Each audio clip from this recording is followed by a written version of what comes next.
umaga po sa ating lahat. Good morning! Handa na tayo magpuli sa ating Diyos na buhay. Amen! Amen! Tayo po na ating manalangin. Ano po tayo? Ang mabatay sa ating mga Panginoon. Patuloy na alalasan natin ang kanyang kapangyarihan, ang kanyang mahimalaala at presensya sa lugar na ito. Panginoon Diyos na makapangyarihan, salamat po na pinagtulog po kami ngayong araw na ito, Lord. Nung wala kami nitong gagawin, sulit parangalan, papulihan ka, Lord Jesus. At maraming salamat sa paglilinis mo sa aming mga kasalanan. At Ama, hindi mo, Lord, ang aming mga panalangin ng mga anak mo, Lord Diyos, na inukuna ka, na may taas ka sa buhay ng bawat isa. Sa pangalan mo, Jesus. Amen! Our call to worship reading for today is taken from the book of Psalm 95 verse 1 and 2. Oh come, let us sing to the Lord. Let us shout joyfully to the rock of our salvation. Let us come before His presence with thanksgiving. Let us shout joyfully to Him with songs. Amen. Papulihan natin ang ating Panginoon at lahat ng lumalabas sa ating bibig. Every praise belongs only to Jesus Christ. Amen. Hallelujah, Lord.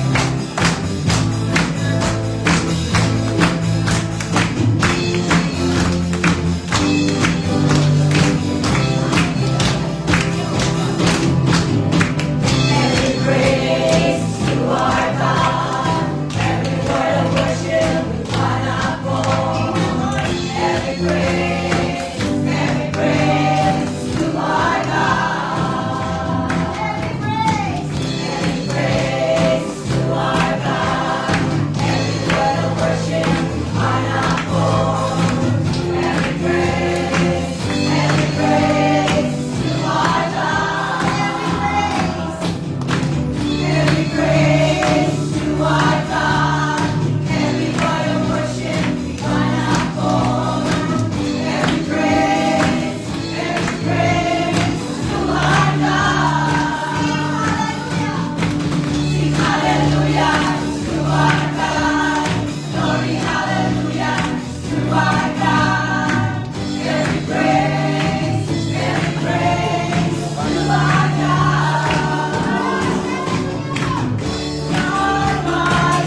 Tunay nga po na kayo ay napakabuting Diyos. Yes, Lord.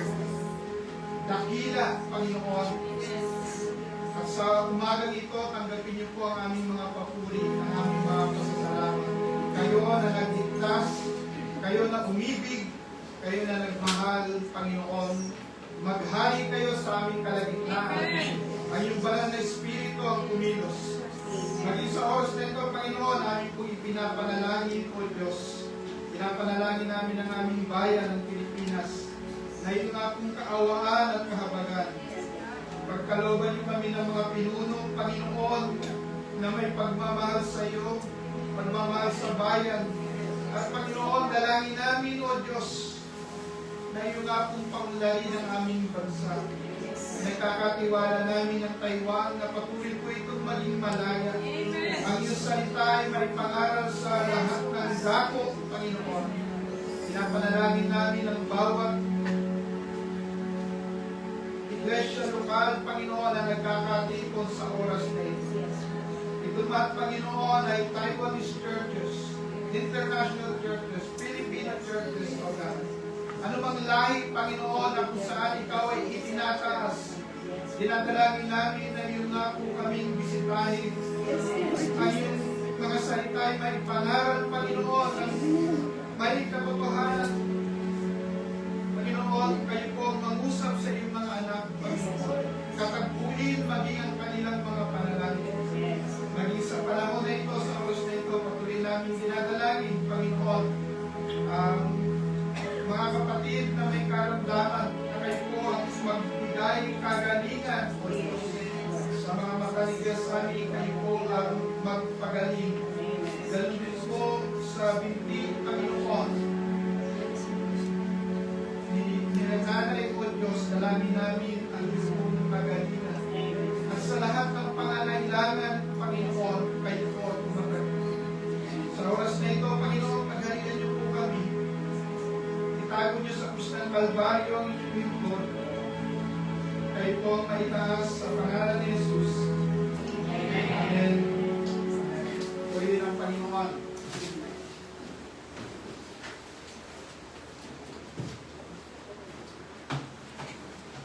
Tayo po tumayo para sa pagbasa ng salita ng Diyos.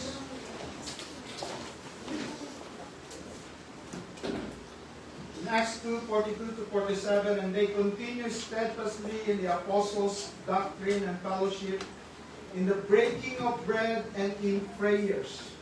Then fear came upon every soul, and many wonders and signs were done through the apostles.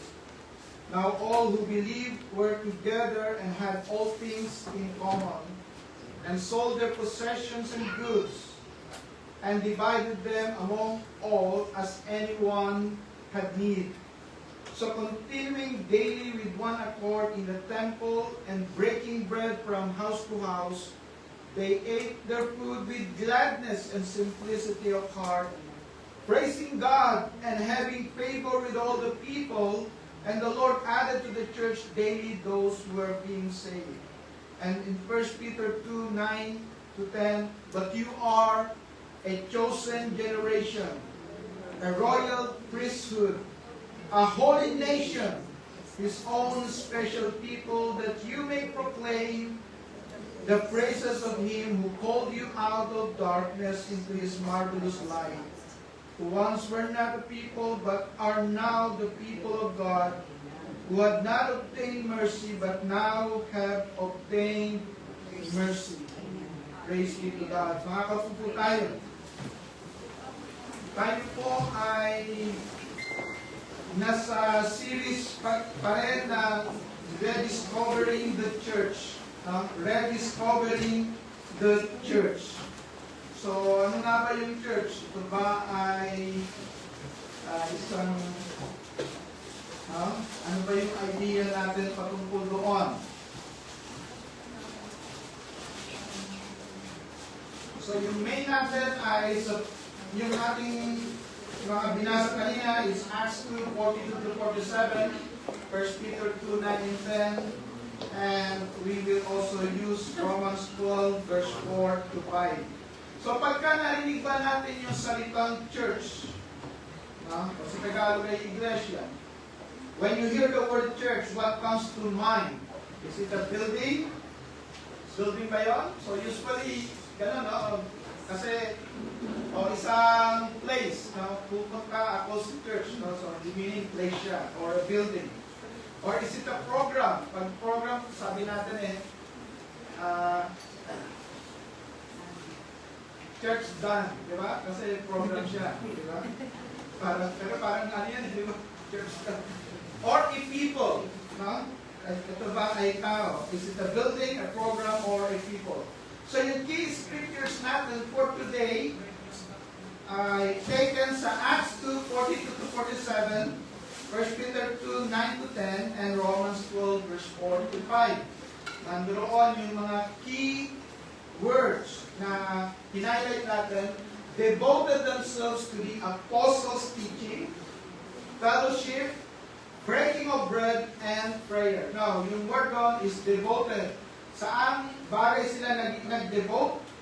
Sa apostles' teaching, yun sa word, sa fellowship, no? Pakikipag-ugnayan sa isa't isa, sa breaking of bread, madali lang yun, mamaya gagawin natin, pagkain yun, at pananalangin. Kaya yun, dapat yun ang apat kayo nagsasama-sama, no? Pagtuturo, pagsama-sama, pagkain, pananalangin. Pag walang pagkain, kulang. Tingnan natin sa 1 Peter 2:9-10. And keywords doon. Chosen people. Sabi mo sa katabi mo, pinili ka. Pinili ka. Hindi mo tayo aksidente. Tayo po ay pinili ng Diyos. Chosen people, royal priesthood, a holy nation, God's special possession. Now sabihin mo sa katabi mo, special ka. You are a special child. You are a special child. You are a special child of God. Amen. Diba? Bago na sa atin ay special. We were born original. Amen. Diba? Born tayo original. Kaya huwag nyo na ipabago mukha nyo. Doon lang tayo kamisan. Okay. God's special possession. Tingnan natin yung pangatlo. One body with many members. So in Christ, we though many form one body. One body. So ano nga ba yung church? Ito po yung isa sa malinaw na definition kung ano yung church.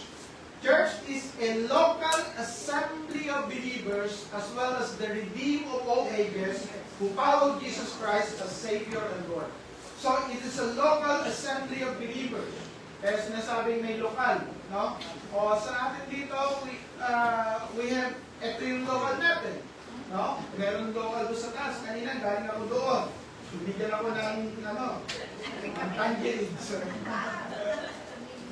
No? Maraming local churches, but so it's a local assembly of believers, but at the same time, it is global. Local and global. Pag sinabi natin global,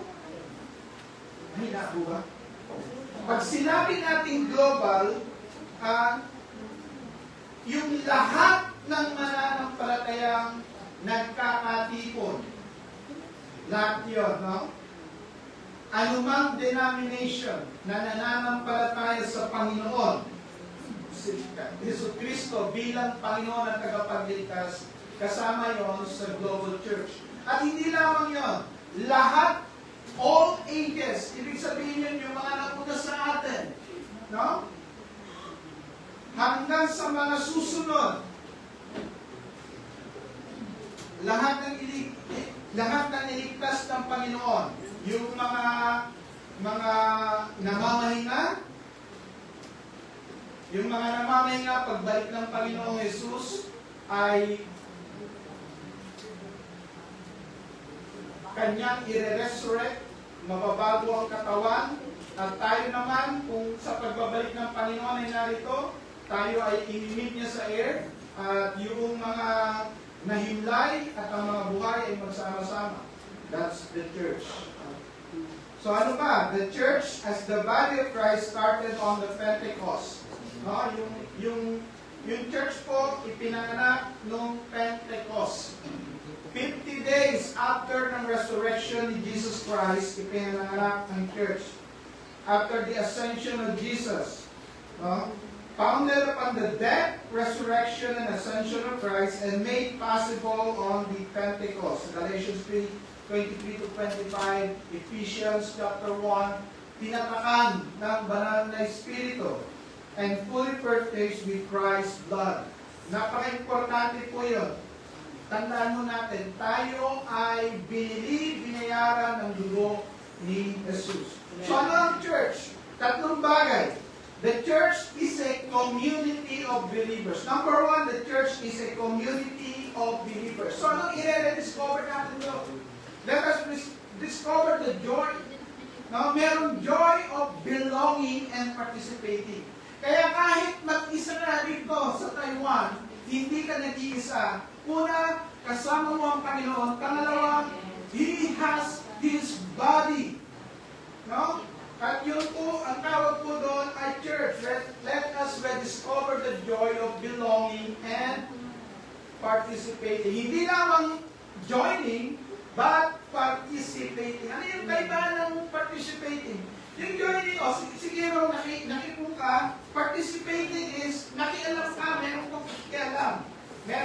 Meron kang pakikisama, meron pagkilos. No?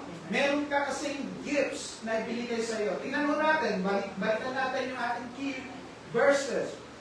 They devoted themselves. No? They devoted. Pag sinabi natin devoted themselves, nagbigay sila ng oras, nagbigay sila ng time, nagbigay sila ng treasure. They devoted themselves to what? Apostles' teachings. Napaka-importante ng Word of God doon, no? Sa pagtitipon-tipon. Kasi kung wala yung Word of God at nagtipon lang, kumain, nag-fellowship, club yun, no? Ginagawa yun ng club. But the Apostles' teaching, fellowship. Ano yung ibig sabihin ng fellowship? Fellowship is more than shaking hands. It's life on life. No? Nagkakaalaman tayo na pareho tayong mga pilgrims dito at maaari natin sabihin yung mga bagay na pinapanalangin natin at pinapasalamatan natin. Fellowship. Breaking of bread and to prayer. Sabi rin sa Hebrews 10:24 to 25, let us consider how we may spur one another on not giving up meeting together. Dito makikita mo natin that every believers, every members ay kasama sa follow-up team. Amen. Every believers, every members. Ang sabi ron, spur one another. No? Pinapag-init na yung bawat isa na magsama-sama tayo, lalo na sa panahon ngayon na masarap matulog. Diba? Kapatid, ano? Masarap matulog. Kung bakit ang lamig? Diba? Spur one another. No? Remind one another. Strengthen one another. Kumustahin one another. Diba? Kumusta ka naman dyan. Pero sa bagay, balik ako sa salitang kumusta ka, di ba? Minsan, kumusta ka? Classmate, kumusta ka lang? Minsan pagka, di ba? Minsan yung keyword yun ng ano eh. Keyword yun na nagpapalaki ng mata ng mga OFW. Salitang kumusta. Pero hindi yung naman masama mamusta. Kumusta ang spiritual life mo? Kumusta ka naman kapatid? Meron ba bang prayer item na gusto mong ipanalangin natin? Kumusta ka naman kapatid? Meron akong merong word of God na namusap sa akin, nais kong i-share sa iyo. No? Bakit po? We are members of God's household. Amen. We are members of God's household. Sabi dito, you are no longer foreigners and aliens, but fellow citizens with God's people and members of God's household. Napaka-importante yan, lalo na rin sa Taiwan, yung household. Di ba? Pagka ikaw ay may ID, kailangan meron kang household. Di ba? Amen. Ano yung ibig sabihin nyo, mga kapatid, kasama tayo eh. Kabilang sa pamilya ng Diyos. Amen. Kabilang sa pamilya ng Diyos. Ito sa di ko nga yung mga sundo eh. Ikaw ba, lagi mo masundo kapatid mo? Hindi, di ba? Pero kaya sinasabi yung household, yung pamilya. Kasi ayaw mo man o hindi. Kapatid mo na yan. Amen. Yan, tingnan mo yung sa kaliwa mo. Ayaw mo man o hindi, kapatid mo na yan. Kaya, tanggapin mo na lang. Amen. Now, we are fellow citizens with God's people. Pangalawa, ano tayo? The church is the people of God. Amen. Ano yung discover natin? Let us discover our identity. Maraming mananampalataya, hindi nila alam yung identity. Napaka-importante na alam mo yung identity mo. Amen. Bakit po? Kasi kung alam mo kung sino ka, who you are will shape your action. Amen. Who you are will shape yung iyong bibig. Amen.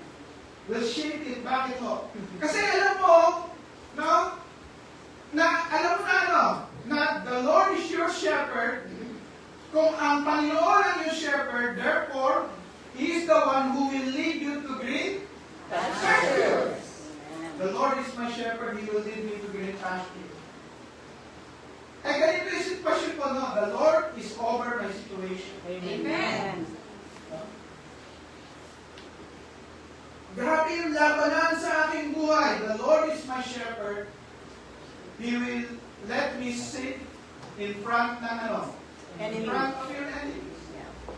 Meaning, the Lord will bring you victory.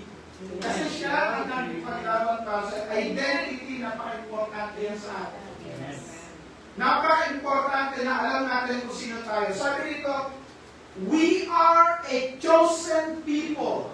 Sa dinami-dami ng tao na Pilipino ngayon, na nag-iikot sa area ng world, kayo ay narito. Amen. Pinili kayo ng Diyos. Amen.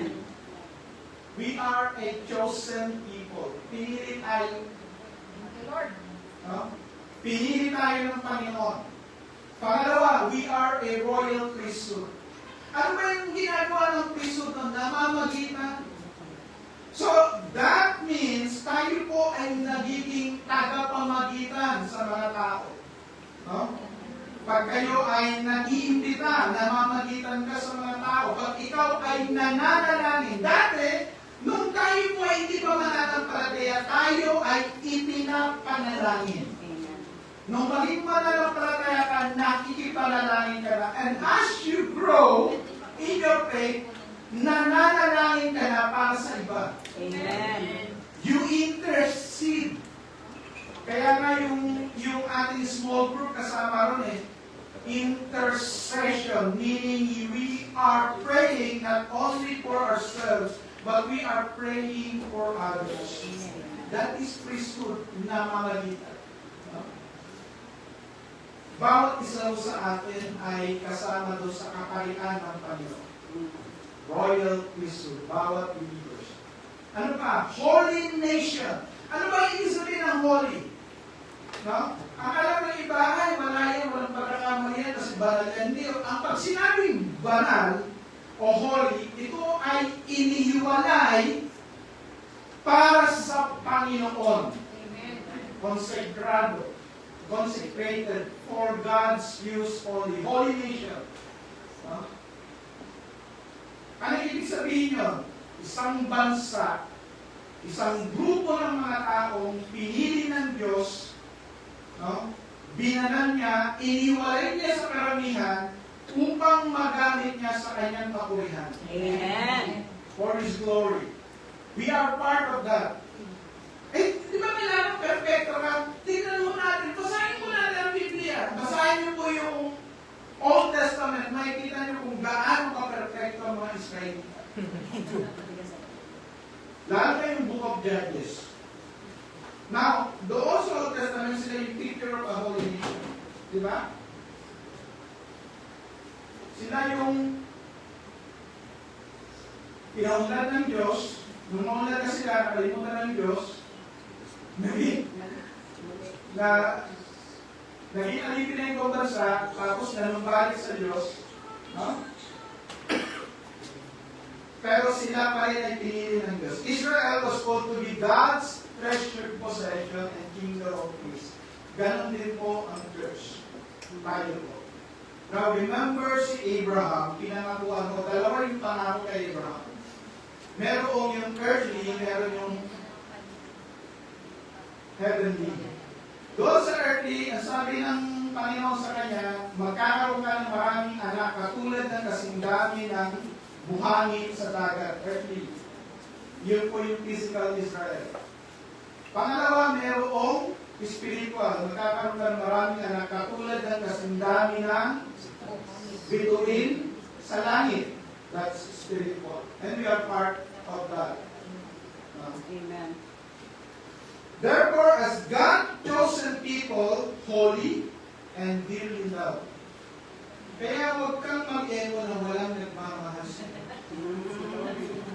Hindi ka lamang mahal, you are dearly loved. Amen. Nalapit na naman February. You are dearly loved. Minahal ka ng Diyos, pinili ka ng Diyos. No? Lapit na anniversary. Amen. 23. Pangatlo, the church is the body of Christ. So hindi lamang siya community of believers, hindi lamang siya people of God, siya mismo ay katawan ni Kristo dito sa mundo. Amen. Tayo yung kamay, tayo yung bibig, tayo yung paa, tayo yung katawan ng Panginoon. So ano yung ibig sabihin nyo? Katulad ng katawan, iba-iba ho parte, meron ho tayong part Amen. sa church. Let us rediscover our role. Amen. Bawat isa ho sa atin ay may role. No? Every believer has a place and purpose. Pinili tayo, hindi lamang para iligtas, pinili tayo para gamitin ng Panginoon sa kanyang kalwalatian. We are chosen for His glory. We are chosen for His purpose. Mayroong higher purpose si God sa buhay po natin. Sa buhay po ng bawat isa. No? At iba't iba yun, mga kapatid. No? Iba't iba yun. Verse 4 to 5, for just as each of us has one body with many members, so in Christ, we though many form one body. Isa lamang ang ating ulo. Ang ating ulo ay si Jesus. Amen. Si Jesus. Pangalawa, now you are the body of Christ and each one of you is part of it. Bawat isa sa atin, part ng body of Christ. Meron tayong mga kapatiran na hindi nakikita. Ang tawag doon ay involuntary muscle. Meron involuntary muscle tayo. Ano yung involuntary muscle? Yung puso, di ba? Laging gumagalaw yun. Ngayon, meron tayong involuntary muscle, sakit yan. Kailangan gumalaw siya para meron tayong breaking of breath mamaya. Meron, bawat isa sa atin, no? Meron pong role na bawat isa. Kung kayo po ay maagang nakakalabas, pwede mo kayo rito, no? Meron hong magagawa at magagawa. Merong mga Amen. kalupang nagpapatalupa. Amen. May kailangang design.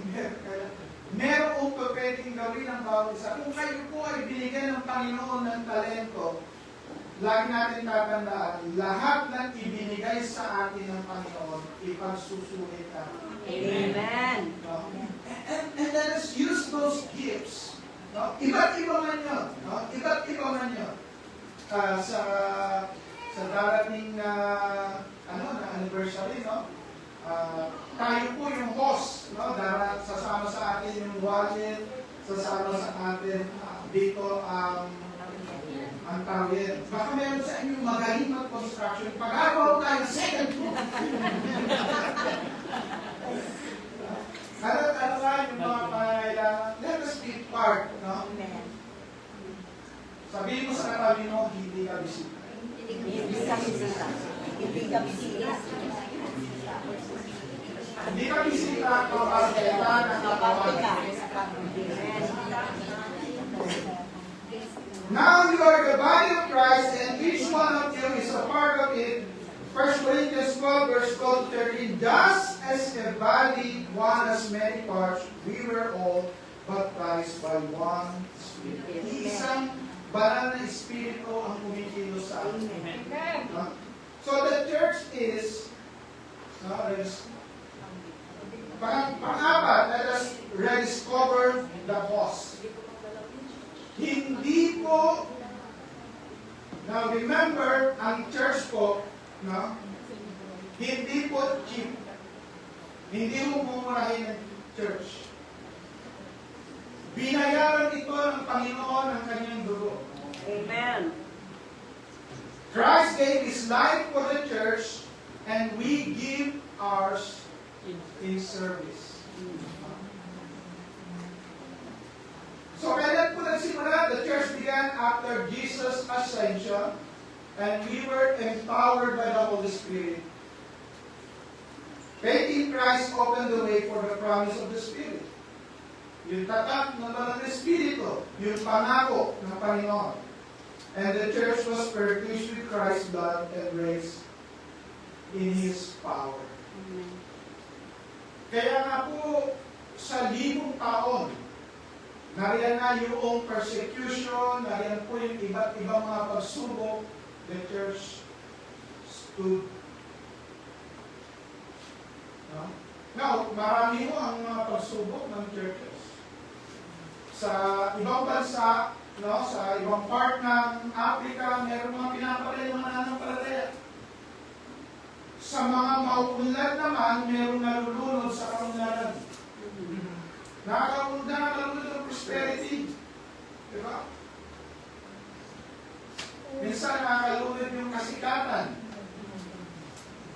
Kamakailan lang ay mayroong sikat na author na nalunod doon sa kanyang kasikatan.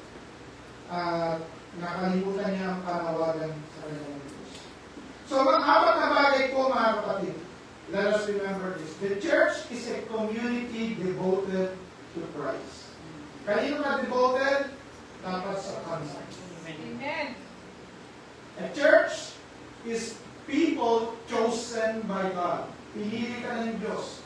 Hindi aksidente na na-aksidente ka. Nakapunta rin. Pinili ka ng Diyos. Pangatlo. A church is a body united in diversity. Diverse na tayo, magkakaiba, but we are united. Amen.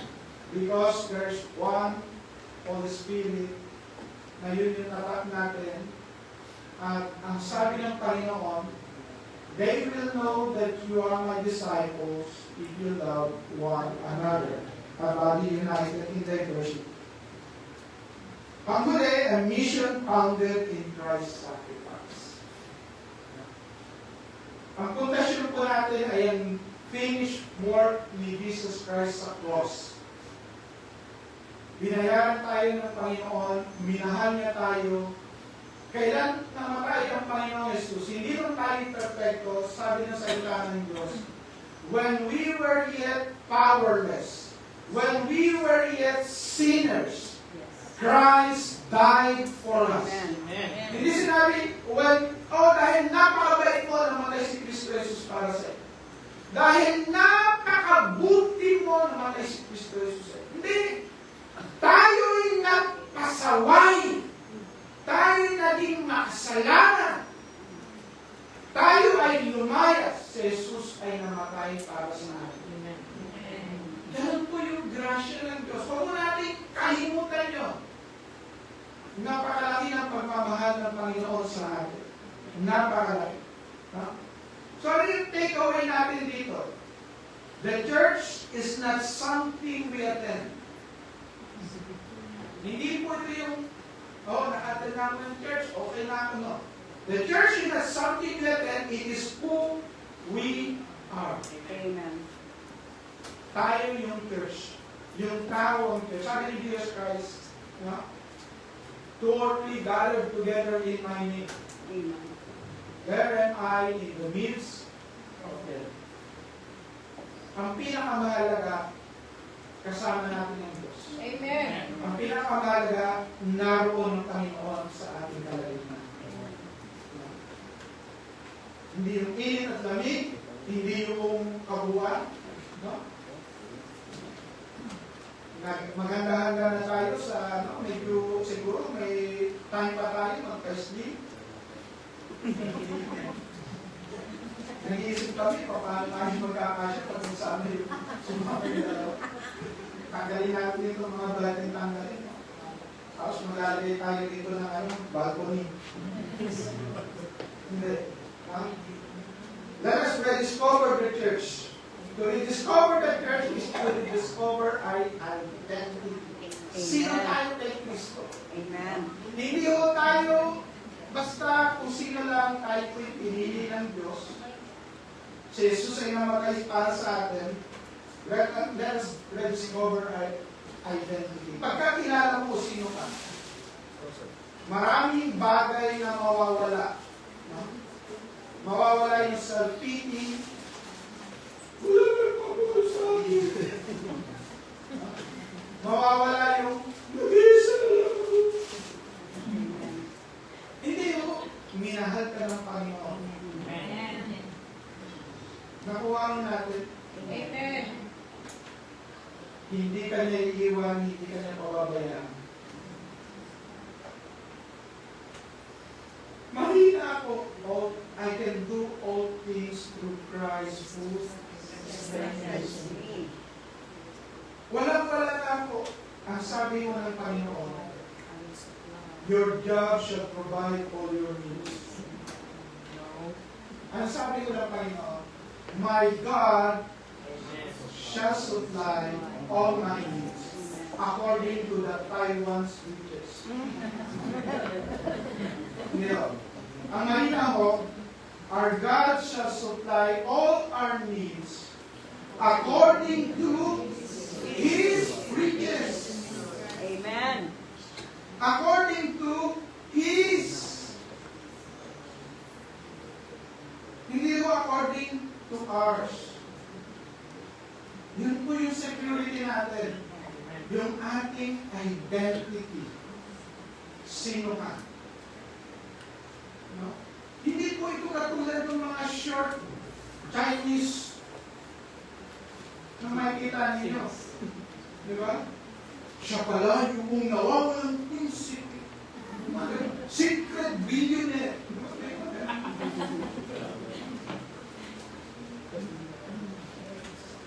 Our identity is with Jesus Christ. Malinaw po yun. Ano man yung kalalagayan mo natin, kasama natin ang Diyos. Amen. Our unity with one another. Why we are united? Ayoko na dyan, bakit?